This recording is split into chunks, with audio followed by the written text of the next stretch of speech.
Hey everyone, Dana here, and it's a nice warm summer day today. So for today's Ask an American, I'm going to be talking about summer day camps in the US. Summer break is 8 weeks in the US, and since Americans usually don't have so much vacation, the kids have to have something to do during that long time off. We would take usually a week or 2 weeks and go on some sort of a family vacation at some point during the summer, but for the rest of the time, I went to summer camp. Summer camp comes in two varieties. Day camp, which is what we're going to talk about today, which is where you go to the camp in the morning and then you come home in the afternoon. And you pretty much spend the same time at summer camp as you would spend in school the rest of the year. And then there's also sleepaway camp, which is when your parents drop you off there at the beginning of the camp session. It could be 1, 2, 3 weeks, maybe the whole summer, and then they pick you up at the end. And I'm going to make a separate video just on sleepaway camp. As far as day camp goes,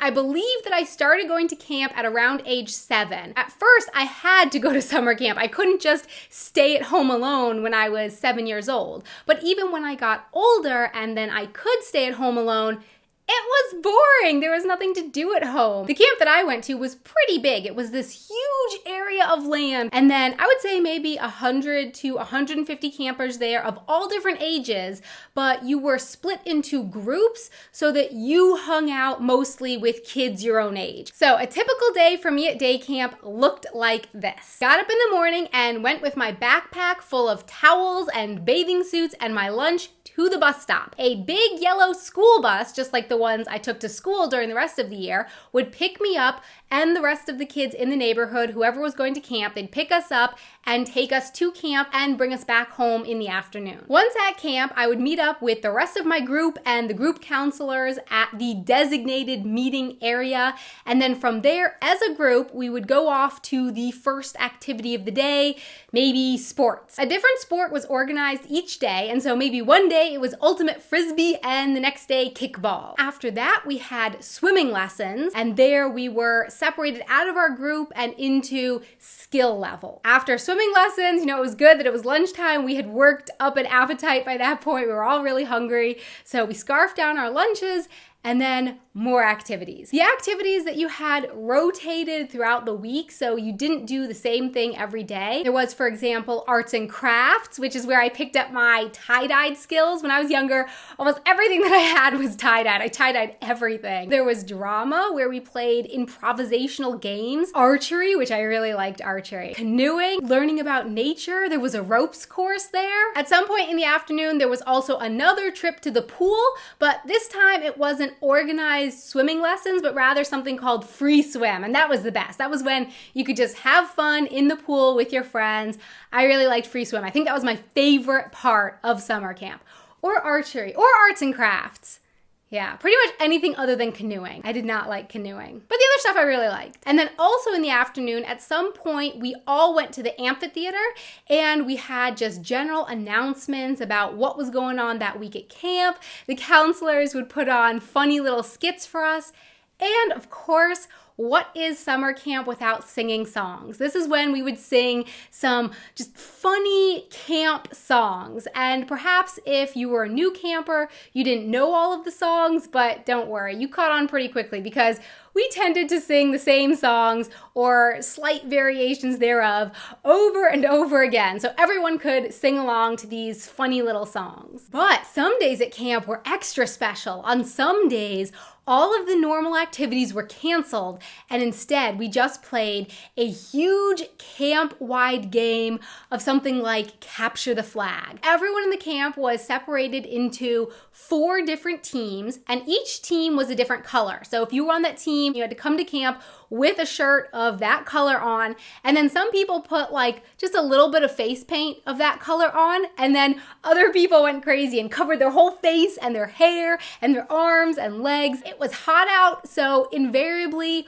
whatever the game was, we somehow found a way to include squirt guns, water guns, and water balloons in the game. So basically, whatever the game was, you pretty much just spent the day running around, throwing water balloons or squirting people with squirt guns. When I think back to my time at day camp, there are certain smells that instantly come to mind. The smell of grass is one of them, and then the smell of cherry or grape bug juice is another one. Bug juice was the super sugary drink that we got at camp. Staying hydrated was, of course, really important. You were running around all day at camp, and so all over the camp they had drink stations with these huge coolers.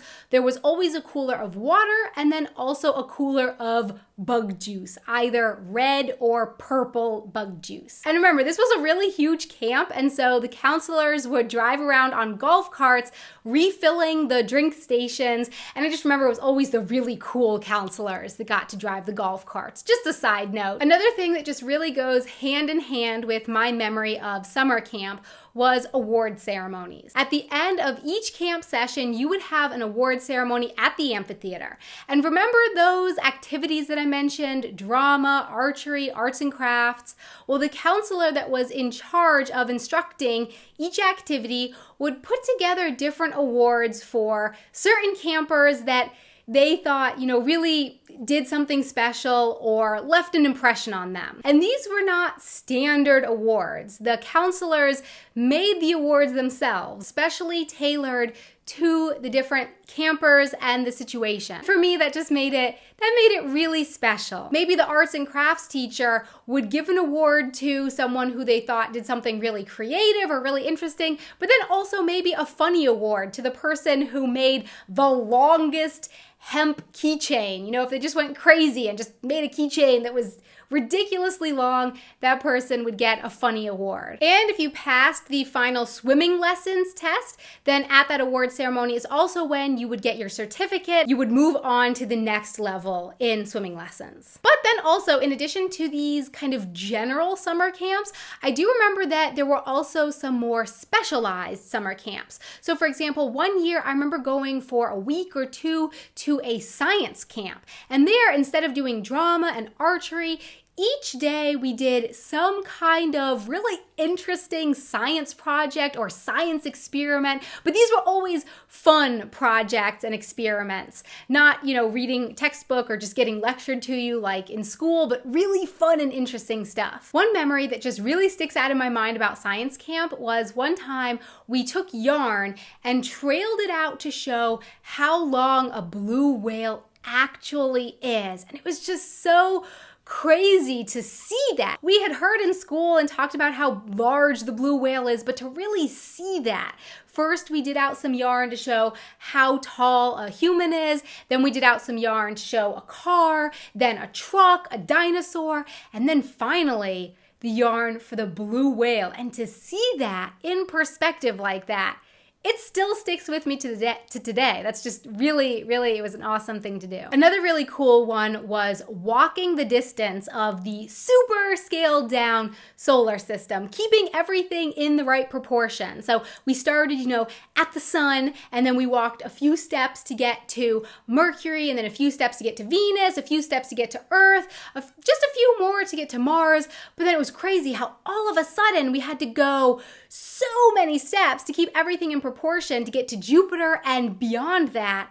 It was just remarkable to see how vast those distances actually are. And doing that put it into perspective for me in a way that just seeing the numbers written down in school never had. So my question for you is, did you go to summer camp? And if you did, were your experiences similar to mine? If you didn't, from what I've said, do you think you would have enjoyed summer camp? And if you didn't go to summer camp, what did you do during the summer break? Please let me know in the comments below. Thanks so much for watching. If you're not subscribed yet, please don't forget to subscribe for more videos and hit that like button if you enjoyed watching this video. And also for more photos and other stuff that's going on around town, sometimes other short video clips, you can check me out over here on my Twitter and my Facebook page. Until next time, Auf Wiedersehen. Or maybe the ropes course counselor would give an award to the person who was super excited about doing the ropes course and then got to the top and totally froze and just completely freaked out up there. Maybe that person would get an award for that. They deserve an award, right?